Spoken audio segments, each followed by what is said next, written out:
My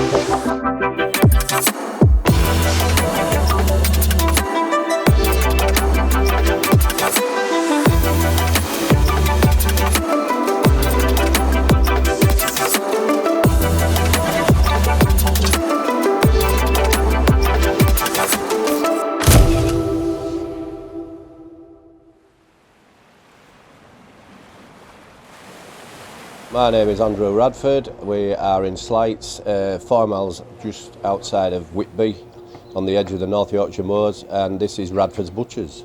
I am a 5th generation butcher. I sort of developed it into a big retail, modern, lots of ingredients supplied by Dalziel.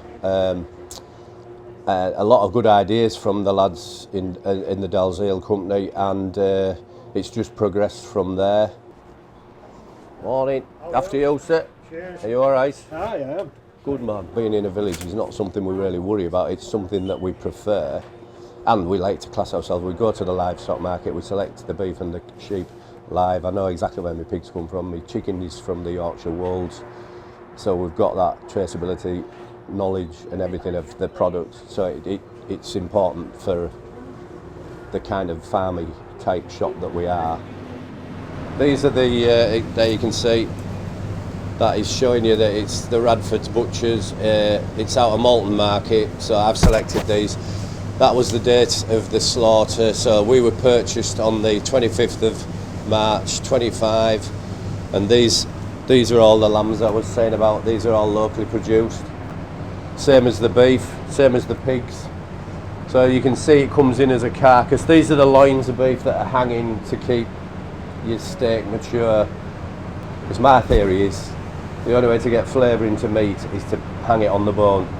Know where you've got it, but hang it on the bone.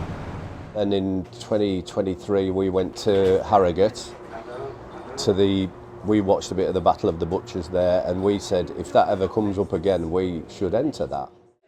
Yeah, so this is Pete, he's number 2. Battle of the Butchers, me and Pete. Number 2, number 1, and we were like that, weren't we? We were the best, weren't we? It was amazing. In the 2024 Battle of the Butchers, we were so successful, it was unbelievable. It was absolutely unbelievable. That's the famous golden cleaver, and that is the 2024 Battle of the Butchers trophy. Pete's taken his home. At that present moment, you probably are the best butcher in the world at that point, but they definitely feel like you are. Seriously good feeling, yes. To enter that competition, you need to be, first of all, a good butcher. You need to be carcass familiar. You need to use your creative recipes and whatever ingredients they give you, you know you can put all that together. The actual boning, preparing from carcass to larder friendly, whatever trim, ready for manufacturing, that is a craft. We had won 3 of the categories out of 6 for best beef, best lamb, best pork product. When he read that name out, it was like, wow, unbelievable. So 2025, and we're another year older, but it's going to get even harder. We need to get cracking, yeah, for the 2025 Battle of the Butchers. Anybody out there who's creative, who is a butcher, have a go. Definitely have a go.